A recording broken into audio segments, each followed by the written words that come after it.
Hello, my friends on YouTube and LinkedIn. Great to see you guys this week. You know, I've got to get my Facebook group going live over here too. You got to love the lag time. I think the squirrels are running. It's happening. Going a little slow today, but that's all right. Okay, awesome. We are live over here. Fabulous. You guys, you are in for a treat. Well, let me back up. I always love to tell you happy Friday Eve Day to everybody. That's kind of my thing. I love it. I've always called Thursday Friday Eve Day. So tell me this. What do you get when a woman who led a $32 million corporate division starts her own business? You might think instant success, right? Well, not exactly. And I think this story today and everything that my friend Deb is going to share with you is going to really inspire you and light you up. My guest is Deb Boulanger. She quickly discovered that the skills that made her a star in corporate, I can relate to that, didn't automatically translate into entrepreneurship. Let us know in the comments and in the chat. And if you're watching on replay, let us know if you can relate to that. She was undercharging. I can relate to that. Overworking, been there, and starting to question her own value. And I think we've all had times like that. I know you're nodding your head because you get it. But what happened next? That's where the magic comes in because she rebuilt her confidence, her wealth, and her freedom. And today we're going to dive into that and she's going to share how we can do this too. And I'm so excited for this conversation.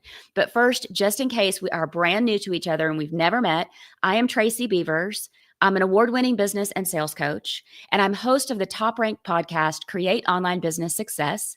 And if you're listening on the podcast right now, thank you very much. I teach all organic visibility and list growth strategies, and I have coached hundreds of entrepreneurs over the years, just like you, to get visible, grow your email lists so you can get to that consistent monthly income that you really want. And the strategies that I teach are fresh. We get your email list growth happening automatically every day in the background of your business, without paid ads or creating another free lead magnet. My friends, pop your questions and comments into the chat because I know you're going to have some for Deb.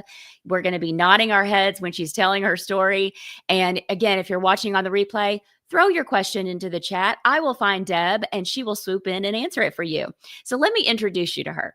She's the founder of Life After Corporate and the host of her podcast by the same name. She is a business mentor and a former corporate executive like me.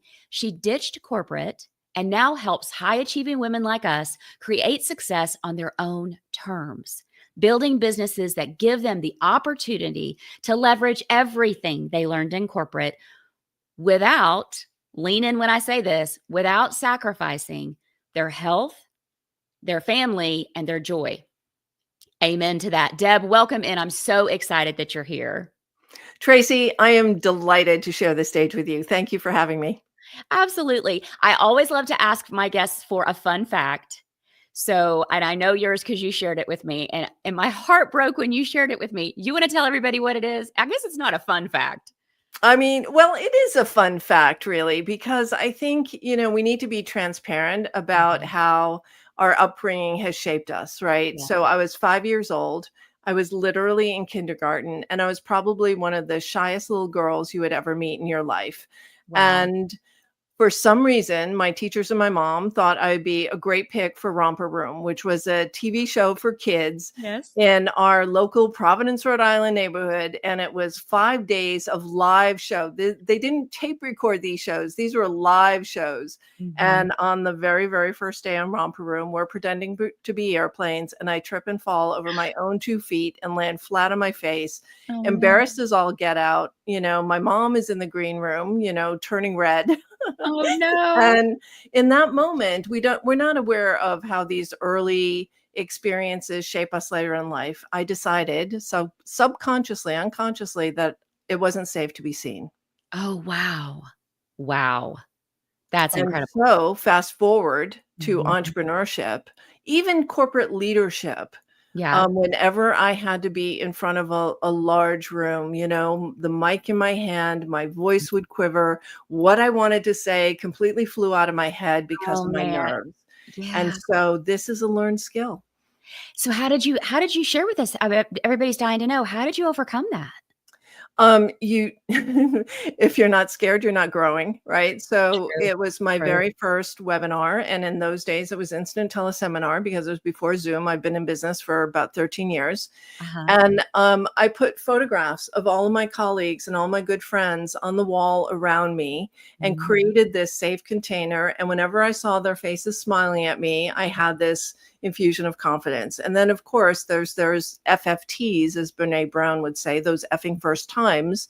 And Yes. you get through it. You live and you were good at it and you were successful. And Yeah. then that's how confidence builds. Confidence is not something that you acquire ahead of time. Right. Confidence is earned by doing the hard things that you're scared to do. Yeah, I totally agree with you. I remember back when I was in corporate and I spoke on a lot of stages, there was a massive federal regulation coming down in the real estate industry. And so part of my role in business development was training the agents on it. And we went across the state and trained, I think probably 700 people by the time it was over with.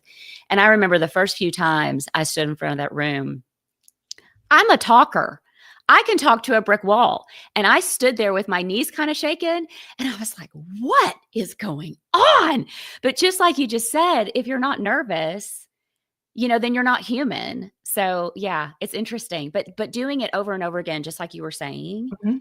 it by the time it was over with, I could do it with my eyes closed. It was no big deal. And also what I found out was that the audience loved it when I was more human than when I was Mhm. trying to be perfect. And so I kind of loosened up and, I like to talk with my hands and I make up words and I'll lose my place in my notes and just make a joke out of it. But yeah, I love that. I love that you shared that. So practice, practice, practice, and you get that confidence. Yeah, and actually I hired somebody who taught me how to do it online. So when you're in corporate, you're selling business to business, right? Mhm, So my clients were other corporate executives. mhm, So learning how to invite regular people, so mhm. consumers, other people who wanted to purchase business coaching to your calls was something that was very new to me. So investing in coaching support upfront was also a uh, big investment that had a big return. Yes, I love having a coach in my pocket. It makes a big difference. Let's talk about your corporate career. You spent Mhm, 30 years in mhm, corporate. You mhm, launched and you grew a product line to $32 million. That's mhm. a big deal. So, what happened when you made the leap into entrepreneurship? Why did it suddenly feel like you kind of had to start over in terms of your worth and your income? Yeah, and this happens to every woman who makes this transition, and Mhm, if you're not admitting it, it's because you're either not aware of it or you're not being honest with yourself, is mhm. that it's a complete new identity shift. Yeah. So, all the rewards, the value system, the Mhm, infrastructure, mhm. everything that made you successful in corporate is literally removed when you decide to make the leap to entrepreneurship. Yeah. There's you, and there's you, and It there's the narrative that's going on in your mind. And Yeah. so, um, when you were the woman with all the answers, and now Mhm. suddenly you're the woman with all the questions, there's Yes. this secret shame that starts to emerge because in corporate, it's not safe to ask for help. And so then we double down, we say, oh, I should know how to do this. I should be further along than I am by now. Mhm, And instead of being an investor in your business mhm. and getting the results, you're counting your severance dollars until they run out. Interesting. Yes. No, I totally agree with you. In corporate, you didn't wanna admit that you didn't know what you were doing, not at all, especially in the boardroom. And, I remember very distinctly, this was before my corporate sales journey started, but I was, originally, when I graduated college, I was actually helping attorneys for a major insurance company defend cases in court, going to deposition and things like that. And I was working alongside this attorney that had the biggest vocabulary you would ever imagine. And he was always saying a word that I had no idea what it meant.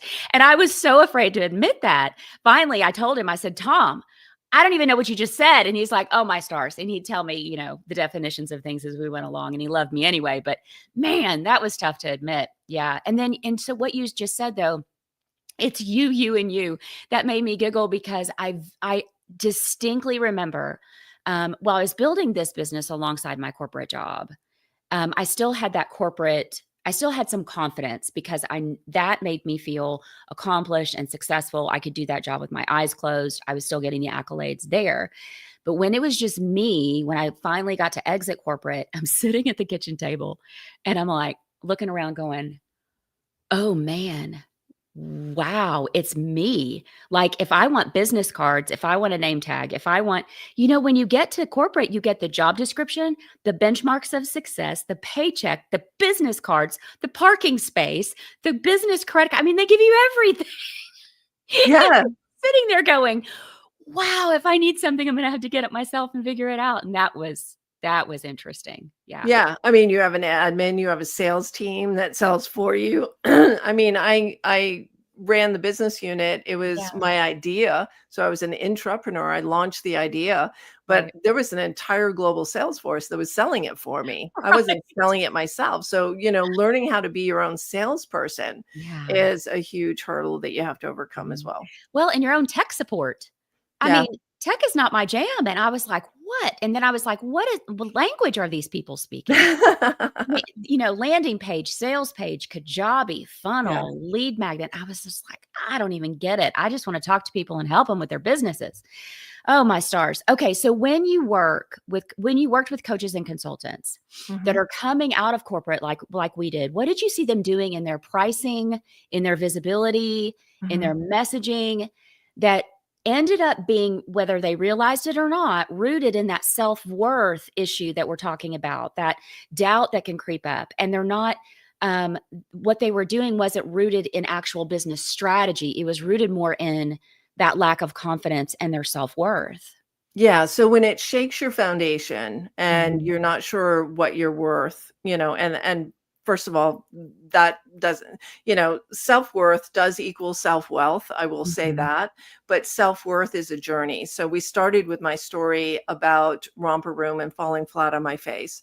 So if you think of 3 concentric circles of, you have your family of origin, you have your school experience and your corporate experience and all the conditioning and limiting beliefs and messages that you learned, and then culture at large. So if you're a woman anyway, we've been conditioned to believe that we're worth less. So when it comes to pricing your services, the number one question I would get from women entrepreneurs was, well, I don't know what an hour of my time is worth. Wow. And I say 2 things is, number one, no one's buying an hour of your time. And good news, no one's buying your self-worth. And so that's where the underpricing, the over delivery, the not thinking about, is this offering even profitable for me? So that's one side of the equation. The other side of the equation is these overblown ideas, and also some not so honest coaches out there who will make promises that you can't really achieve. So I had one prospect say, I was told by another coach that I could replace my corporate salary my first year. And I said, it depends. How much did you make? And she said, 400,000. I said, excuse me, but there's no effing way that is going to happen unless you have a huge infrastructure already in place. Right. So number one is the self-worth, and that permeates into your pricing. And so what I did was come up with a way, and we've trademarked this phrase. It's called return on advantage. It's actually a formula because your pricing has nothing to do with you. Okay. And me, right? Or you, Tracy. It has nothing to do with us. It has to do with the value of change that we deliver to clients. Love that. And so when you think about pricing, you're thinking of, what is the cost of inaction? What if my prospect did absolutely nothing? What is the future trajectory for them? Okay. What is the value of change? If we are able to put something in place or overcome this challenge, what is the potential that's on the table? And this works for individuals or corporations. It doesn't matter who you're selling to. And then what is the longer term value of that? Nice. So a simple example would help. Yes, please. Okay. So one of my clients was an executive coach, and her passion, her mission was to help more women leaders achieve success in the C-suite. And she would help them negotiate either a promotion in their own company, or if they were making an exit and looking for something new, negotiate the terms of their employment. In 100% of the cases, I get goosebumps when I tell this story, she was able to help her clients get an extra 6 figures in comp. Wow. An additional 6 figures. So we say, wow, right? Because that's Yeah. like, wow, immediate money in the hand. But Yeah. think about that over time. Mm-hmm. You have someone who has landed at a higher salary band. Mm-hmm. If bonus is a percentage of salary, she just got a bigger bonus. She may have gotten some stock options as well, some non-qualified options, which compound over time. So Mm-hmm. you look at the next 10 years in that role or with that company, and we're talking about $1 million of gain Yeah. Yes. easily, Yes. right? Yeah. Easily $1 million of gain. Mm-hmm. But what about the psychological gain? Yes. The confidence to advocate for yourself, the ability to negotiate for yourself going forward, Yeah. that is return on advantage. And Mm-hmm. you can apply that equation to almost any business situation. Mm-hmm. And it takes you out of the equation. And also, Yeah. usually you're delivering 10x what you're charging. So you may be paying me $10,000 or $12,000 or $20,000. Your return on advantage is going to be 10x that. Love that. Let's go. I want to go back to one thing you said, because I see this too, and nothing gets my goat more than exactly what you just said. The gal that said to you, okay, this one coach told me that I could make $400,000 in my first year building my online business. And I love that you speak the truth in this, like I do, because people ask me all the time, they're like, how soon can I make money? And I'm just like you, I always think, well, it depends on how much you're willing to invest, how quickly you can ramp up. Is your marketing messaging on point? And are you willing to hire and put the infrastructure in place to get there? So what would you say to somebody who is a solopreneur like I was, building alongside my corporate job, not knowing what I don't know, building this thing from scratch, and not wanting to not it wasn't that I wasn't willing to invest. I knew I needed to, but I was wanting to be very judicious about it so that I didn't get into a lot of business debt, right out of the gate. What would you say to somebody that's like asking you, Deb, how soon can I make money in my Yeah. business? Well, what we're seeing in the Reliable Revenue Mastermind with consultants and fractional executives. So let me qualify that. This is those two categories, consultants and fractional executives, Mhm. within 6 months are closing 6-figure contracts. Okay. So they're B2B.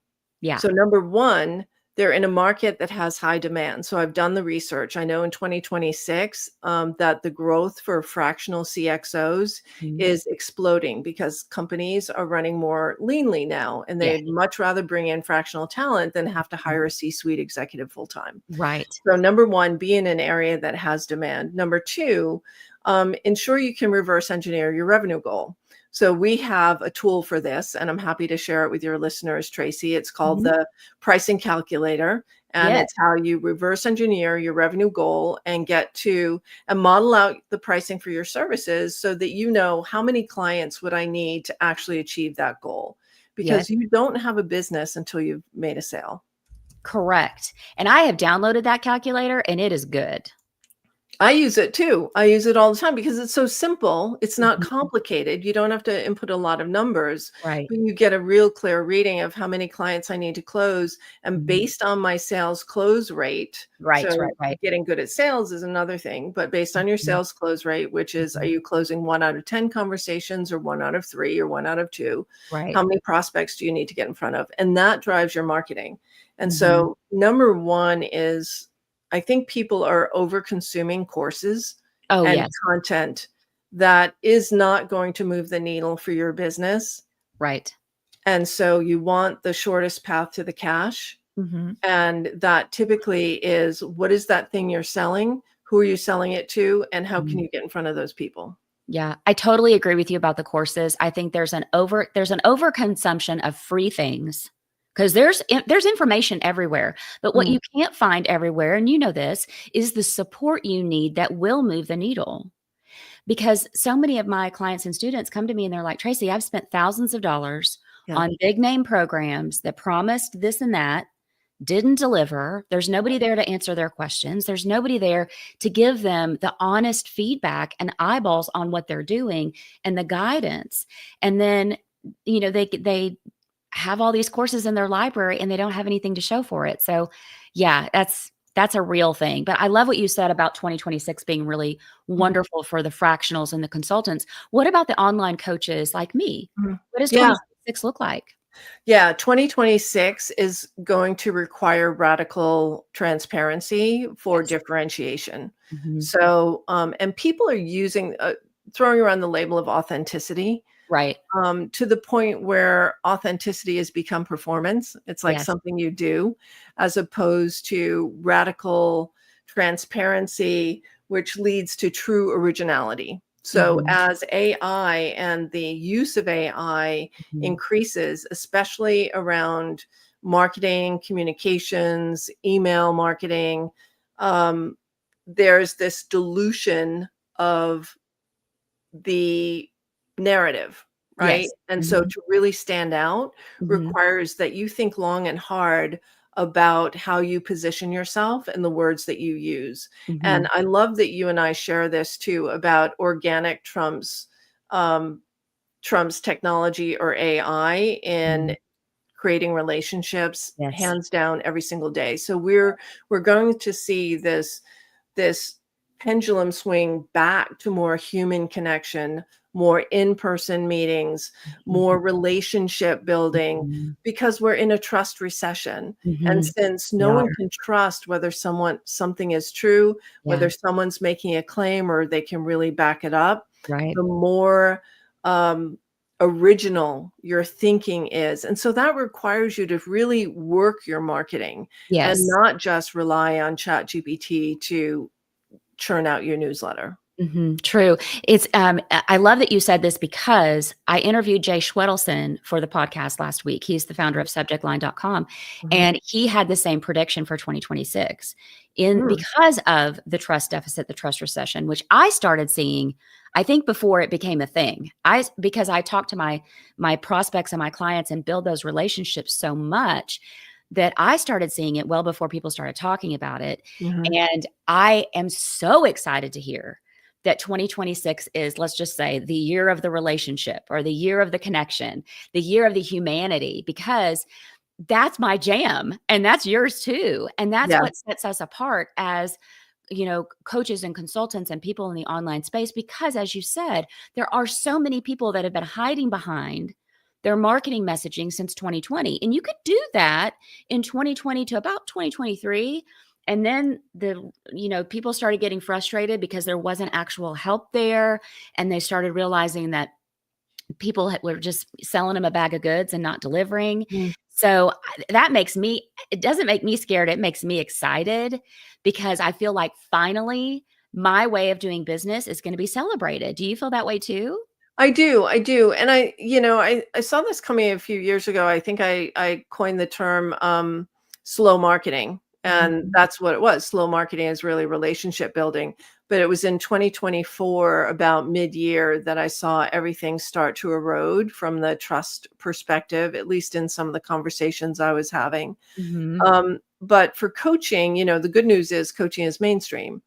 The bad news is that, especially with leadership and executive coaches, Mhm. that it's a very, very crowded marketplace, that the Yeah. market has increased like 60% in the last few years. So, how you get discovered, how you differentiate yourself from everyone else in that category. And when you think about it, coaching academies are teaching standardization, Yes. right? And Mhm. standardization in a practice and churning out really good coaches. They Mhm. don't teach you anything about how to be different from the coach sitting next to you. Right. And every one of us is unique. Your Yes. DNA is unique. There's not another person like Tracy Beavers in the entire universe.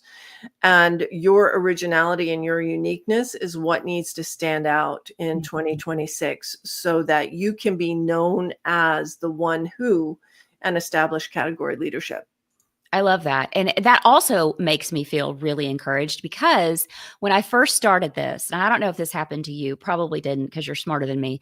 But when I first started, I tried to be perfect, like anchor woman perfect, like more makeup than I normally wear. I don't know what was wrong with me. And like, making sure my hair and everything was, and I was not like myself at all. And I was going live every Thursday at 11:30, like I've been doing forever. And in the first few months, my friends were like, well, I love you, but that's kind of boring. And I was like, oh my stars. And then one day I think it was the confidence, like we were talking about earlier, and the practicing and getting over those nerves and stuff. And one day I just loosened up. One of my friends said, I don't know what you had in your coffee, but it really was just black coffee. But she said that was the best live I'd ever done because I was me. I Yeah. was talking with my hands, talking fast, making up words. Oh my stars. There was one time I went live, my mic wasn't even on. There was another time I went live, my notes were all messed up. I mean, you name it, I've done it. And that makes me happy to hear that maybe people like me who trip on the stage and it's no big deal, will shine because Exactly. yeah. Because it's true originality. It's not fake authenticity. So fake Yeah. authenticity is like, watch me make my chicken soup, or let me talk to you while I put my makeup on in the morning. I mean, if I see another one of those, I really Oh, do yeah. want to puke. Me too. Or here I am working out at the gym. Blah. It's just, I know, right? So, let's have some real conversations, Yeah. and, let's not bring your even perfect Ugh. body, sweaty self forward. But let's start talking about the mistakes that we've made. Let's start Mhm. talking about the lessons that we've learned and how we can truly lift each other up, because women are losing ground in this economy. We're not Mm. gaining any ground. So let's lift each other up and help each other be more successful. Yeah, amen to that. So, and this may be what we're talking about right now. One of the things I wanted to ask you was you talk about the key to success and standing out is that unique ability. Is Mhm. that kind of what we're talking about now? Being authentic, not, I hate to use that word, but being human, being ourselves. And you talk about identifying that one of a kind edge. Is that Mhm. kind of what we're talking about now that you help your Yeah. clients And to this is do? the process, because you are the compilation of all experiences that you've had, all of the things that you value, all of the things that you believe, all the things that tore you down and pissed you off, or were things that you suffered that you don't Mhm. want to have anyone else suffer.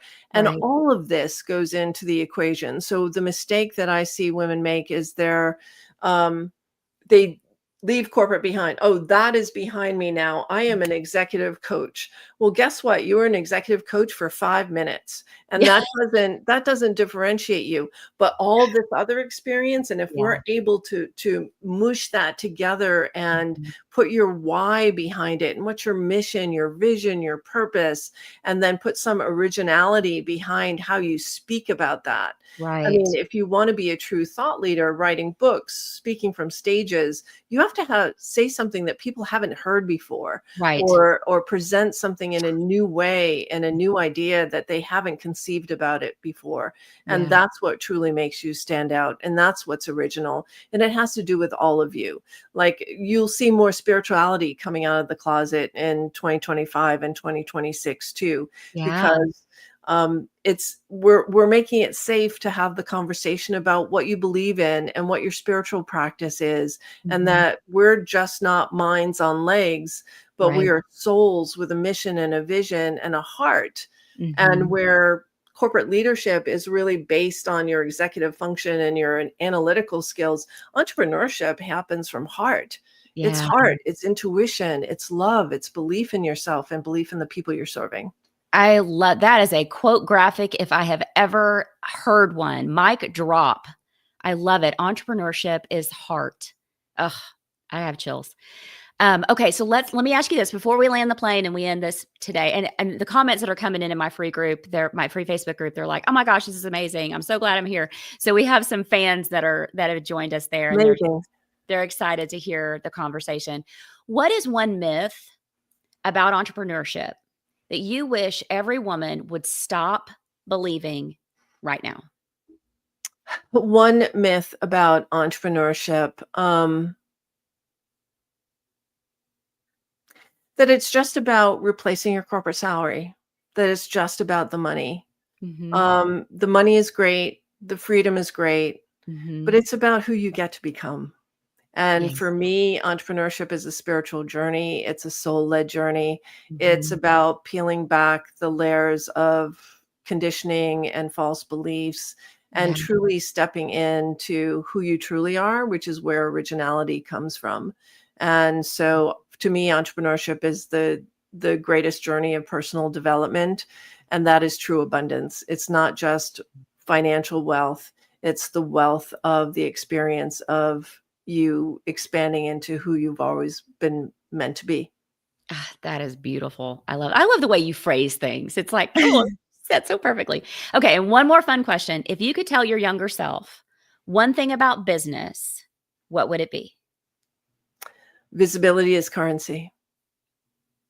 Another mic drop quote graphic right there. Visibility is currency. Okay. So get over yourself. So get over yourself, right? Okay. So get over your self-consciousness. Mm-hmm. So if you ask my great aunt what I was like as a kid, she'd say you were always a little self-conscious. You were always falling down the stairs. I always had skin knees, right? So that self-consciousness, like, am I okay? Am I good enough?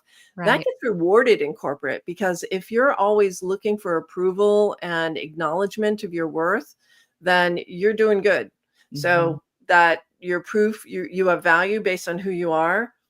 And that's the bottom line. I love it. Deb, you are about to run a really cool 3-day event. At the time of this recording, now, if y'all are listening on the podcast, we're recording live here October 30th. You guys won't hear this on the podcast for a couple of months, but Deb may be rerunning it by then. So for us that are here live, it's November 10th through the 12th. It's called Women, Worth, and Wealth. Can you tell everybody about that? And then I know we have a link for it that I will share with everybody in the comments. Amazing. Yes. So we need to start talking about women and money and women and wealth, and self-worth does equal self-wealth. And so this is really about the new rules of success for women entrepreneurs in 2026, and truly owning your value, your originality, and showing up unapologetically you. And we'll talk about how that impacts who you're showing up as, how you're charging for your services, and what that means for you going forward. I love it. And everybody that's in my free group is like, I am here for that. Sarah's here. She's like, I love this. Marie's in the house and she's like, this is amazing. So I know we'll have some people joining it. And I'm interested too. I need to check my calendar to make sure that I can be there. Are there replays available if we have to miss one of the sessions? Yeah, we make replays available for about 3 to 5 days after the sessions end. And we also sell them for $47. So if you can't make it live, then, a couple days after we wrap, you'll get a nicely packaged course that you can just tap into anytime you want. Love that. And you guys need to go and find and follow Deb's podcast. It's called Life After Corporate. She was generous enough to have me on the show. She has some awesome guests, also some great content there. She asks really wonderful questions. Deb, do you want to share? So I named two places people can find you and connect with you, but tell everybody, like, where's your favorite place for them to come find you? Yeah, favorite place is connect with me on LinkedIn. And secondly, go to lifeaftercorporate.com. So there's free resources there. The pricing calculator's there if you want to download. If you're following me on LinkedIn, you'll always get an invite to the latest masterclass or event that we're hosting. I love that. I love that. And Deb has great content on LinkedIn. I follow her, and I know she follows me, and but she's got some great content. My friends, if you have not done this yet, I want you to check out my top ranked podcast called Create Online Business Success. And then obviously check out Deb's podcast as well. And I want you to be here live with us every Thursday at 11:30 Central. I want you to put it on your Google Calendar, set a phone alarm, because I'm bringing in some really awesome guests to have some really deep conversations, just like my friend Deb. And remember, I want you to remember this. I say this every single week, but it's so important. And it goes back to what she and I talked about today. Being an entrepreneur is freaking hard. Especially coming in from corporate and trying to kind of figure it out and losing our confidence and gaining our confidence probably all in the same day. It is difficult. And because some days everybody wants to buy what you're selling, and other days nobody can remember your name. But here's the thing. If you think you're alone feeling that way, you're not. Deb and I just proved that by the conversation we had today. And I think we need to be having more honest and transparent conversations exactly like this one, because none of us has all our shiz together. We think everybody else has their shiz together, but they kind of don't. I mean, maybe they've got more of their stuff together than I do, but they don't have it all together. So we need to get into a community of support. I know Deb's got some great communities that she's a part of. And I know if you connect with her on LinkedIn, she will share those with you. And if you connect with me and send me a DM, I will share the ones that I love with you as well. I want you to have a great balance of the week and weekend. Remember, when one of us rises, we all rise. So that is why we have got to keep cheering each other on. Deb, is there anything you want to share as a parting gift to the audience? Oh my God. Parting gift is, yeah, stay close to us. Yeah. Because, you know, I think Tracy and I are both leading with heart and with care. And like you said, we're not perfect, but we figured a lot of shit out already. Sorry, you said shiz. Sorry. We figured a lot of shiz out already. And, you know, we're here to help you avoid some of the biggest mistakes that can cost you time and money and confidence. Love that. All right, Deb, thank you again so much for being here. And with that, my friends, I will see you guys next week. Bye, everyone.